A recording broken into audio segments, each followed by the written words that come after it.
Good morning, good afternoon, good evening to East Central Missouri and the world, and welcome to the James Strong Show podcast number 270. Thank you for joining us. Thank you for making us a part of your day. I appreciate it. This podcast was recorded on the morning of Saturday, May the 28th, from the James Strong Studio in Western St. Charles County. My guest today, the great, the powerful, Mr. James Greyfalcon. How are you, sir? Hey, what's up? How you doing? I'm good. I'm good.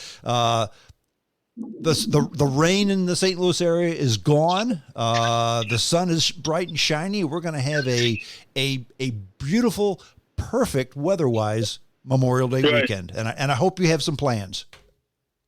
Oh yeah. There's a big crawfish boil. I kind of slowly found my way back to the South St. Louis nation. Slowly, I was kind of divorced it for a minute, for a couple years, but it's kind of back. Things have changed back to closer to what I liked before. Well, I thought they canceled you. Well, it's interesting because they had canceled me, but then so what happens is, because I my other business, I do my logistics during the day. That's my, daytime job, but I also do, the sound and stage. Mm-hmm. So I had anticipated that I didn't know that this would even come back. As it turns out, the demand for that industry I do is actually tremendous, like way bigger than it was before the pandemic, because, there's only so many people still around doing it. Right. So as I started, and I just started, slowly working back into doing the South City gigs, and I'd run into this person and that person. They're saying, yeah, things were kind of weird during the pandemic. Boom, boom, boom. Oh, yeah, some people got mad at you. I'm like, yeah, you were one of them, dude. But it's that sort of halfway record. Oh, yeah, some of these people out here, they got really overboard with canceling people. And I'm like, yeah, they really did. And there's a gracious way to deal with somebody who sort of sees things more your way, instead of saying, hey, I told you so, you MF. I don't do that. Yeah. I let them have been right the whole time. And there's some people say, oh, you should get them. I said, no. What's the point in getting them?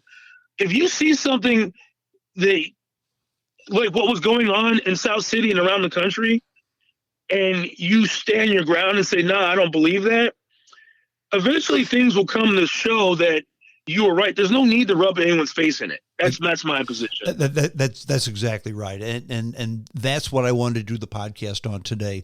This whole over the top cancel culture thing. You had it in South St. Louis. Right. Other people have had it. In particular, recently, Dave Chappelle, Jamie Foxx, Ricky Gervais, Chris Rock, because of things that happen, things that they say, they were canceled. And the dirty little secret is they're comedians. They're not heads of state. They're not leaders of a church. They're not diplomats. They're comedians. They make people laugh.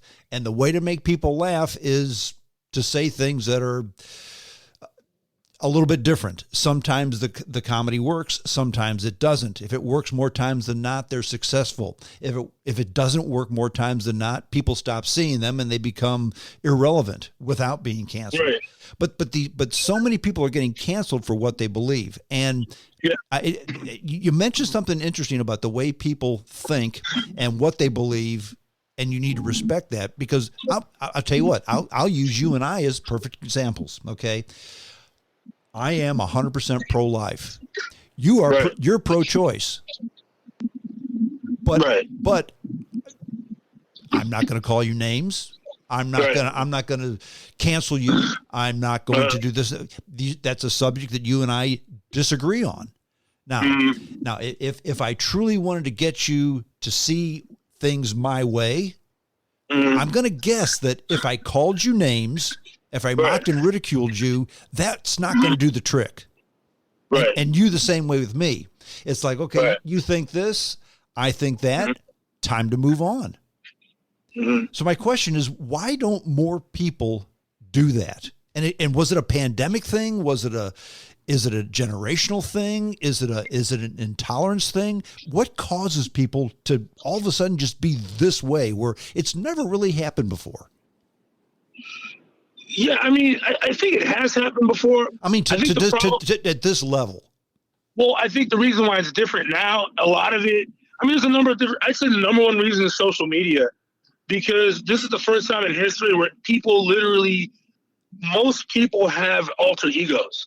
It's sort of like Bruce Wayne never kills anybody, but Batman is a brutal vigilante.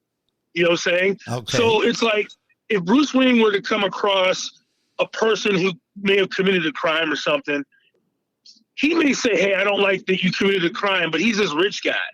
But as soon as he puts on the Batman costume, he's carving stuff in your head and hanging you upside down for the cops to grab you. You know? And I think everyone on the internet is Batman. They're like, I am Mr. You know, most people don't use their real names. I don't. You know? Yep. And so you get on the internet, and you have the latitude to be a lot more aggressive, a lot more whatever. And I think the problem is that psychologically, we're on social media enough, and a lot of people go, "Oh, I'm never on Facebook. You're a bunch of liars." You know, people. I've cut back on it a lot, but you realize it's formed part of your psyche, and really, it's not a good idea. You got to get on it some, especially if you're doing what you and I do. You know. Mm-hmm. Of telecommunications, if you want to have podcast shows, you got to get on it to see what's going on. Exactly. But it kind of seeps into your consciousness. Like your sense of the way things are eventually are going to be shaped by social media. And most people don't have the media literacy, which is just like any other science. There's a science to media, just like there's a science to immunity. There's a science to car mechanics. There's a science to law. There's a science to everything. And if you don't understand the science of media, which most people don't, then the things that you see on the media, you actually believe are true. And that's, I think, the big problem is social media is taking advantage of the fact that most of us don't have the ability to look at something that Dr. Fauci or Donald Trump says and be like, that's a trick. Yeah. Like, they don't understand it. They're like, well, Dr. Fauci said this. Donald Trump said this. They're tricks. They're designed to make you repeat it. And I think that's 100% right, because once upon a time, before the internet age, before social media, you would read something in the Post-Dispatch, the New York Times, the LA Times, the Wall Street Journal, name your source. And when you read something, it was studied, it was researched, it was vetted, it was ran across an editor, and then it was printed. And right. while it was maybe not 100% of the truth, it certainly wasn't a lie. I mean, they may have left out a few things here or there, but if you read it, it was the truth. It's not that way anymore. Case in point, I will almost always call somebody on something if it's just not true. Can't always do that. And we both have day jobs in addition to this other stuff that we do. But in my day job, I was calling on a customer. And it was the first time I had seen the customer since the pandemic. So I kind of as an icebreaker, hey, good to see you. Missed you during the pandemic. I hope things are getting back to normal.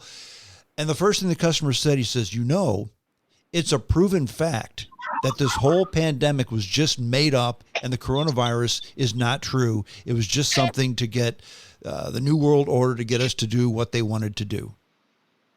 Now, how do you respond to that? I mean, you can't say what you want to say because my ultimate goal is to get this guy to buy my stuff. So I just graciously said, yeah, well, I'm glad we're doing this now. We don't have to wear masks, etc. Hey, let's talk about this machine that's down, okay? Right. But people really believe that stuff. I mean, there's fact, opinion, and just flat out wrong stuff.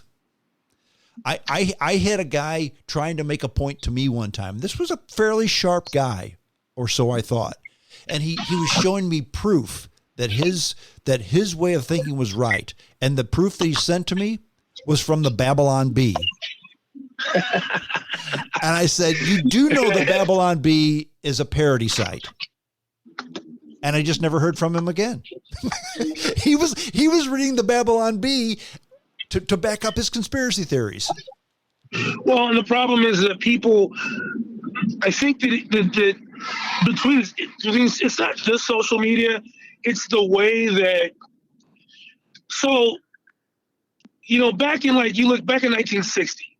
Okay. You had Nixon versus Kennedy. And I find that I always find that presidential race, to me, is a transitional race between the old America and the new. It was the first. It was first on television, right? Right, yes. And I've listened to the debate 3 or 4 times. And honestly, as far as content-wise, Richard Nixon was a little bit stronger than Kennedy. He was. Kennedy was, but he lost the debate because he didn't look good. He looked terrible. Kennedy was a young, handsome guy, clean cut and closely shaven, and Nixon was kind of dumpy with the 5 o'clock shadow and looked like a worn-out old man. And from that point on, if you look at our presidents, and I've had this conversation with certain people, and I've made certain people mad with this, and this gets into what the problem with the Democrats are a little bit. Ever since then, if you look at our Republican presidents, the Republicans figured something out. They figured out that regardless of the content of the guy, and I'm not saying Richard Nixon is necessarily because Richard Nixon was certainly not a great looking guy, but Richard Nixon changed his whole demeanor from that point. Oh, he did? Because he wanted to win. Law and order and bravado.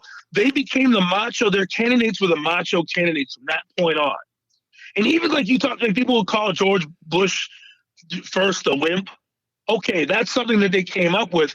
But if you look at him compared to Dukakis, which one looks like the wimp? Exactly. Well, you probably remember the meme where it showed Dukakis and Bush, where it showed Bush with the football cradle in one hand pointing to a guy, and then Dukakis in the tank with the dopey helmet, and you think, which guy is going to be the good leader? Right. And so I think that from that point in 1960, the media became so much more important. The television media. And once you see someone, I think people internalize their leaders more. Whether Obama was another turning point. People started saying they were in the White House. Obama, in a weird way, was like Andrew Jackson in terms of transitional feeling. Before then, it was sort of oh yeah, who cares? What's the difference between George Bush and most young people kind of had this sort of, they're both a bunch of rich white guys. Then Obama comes along and makes people feel like, hey, I'm in the White House with them. No, you're not. You're not in the White House with them, dude. You're still wherever you are. But the point is, ever since then the Republicans are like, well, we need someone like that. Mm-hmm. And there comes Donald Trump. And now people who are Trump supporters are like, I internalized Donald Trump. I think that these views and these opinions and these positions are now being internalized. I didn't believe the mask mandate worked. People took that as me wanting them to die. Yeah. What is that? That wasn't what I meant. It meant that I think the mandates don't work. I'm not saying masks don't work. There's a time and a place where a mask is probably a good idea.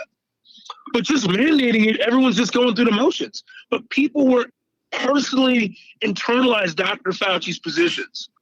And I'm like, why are you believing everything this guy says? And I think that's where the problem comes in, is that we can't see how things aren't us. All was gone. Well, and that's what happens when we cancel somebody, because you can say whatever you want about Dr. Fauci. I'm not a fan. You're not a fan. In fact, I've said more than once, I said, this guy's got to have pictures of somebody, because why hasn't this guy just been sat down in a room, talked to him, and said, look, thank you for your service, but it's time to retire. Nobody said that, and I don't know why. But the thing is you can't say to people, if you don't like Dr. Fauci, that's one thing. If you disagree with what he says, and if you think he has an alternative motive, that's one thing. But to say he's stupid, he's a moron, he doesn't know anything, that's just false. No. It's false. No. And much of what he said was relevant. Much of what he said had merit. However, when you cancel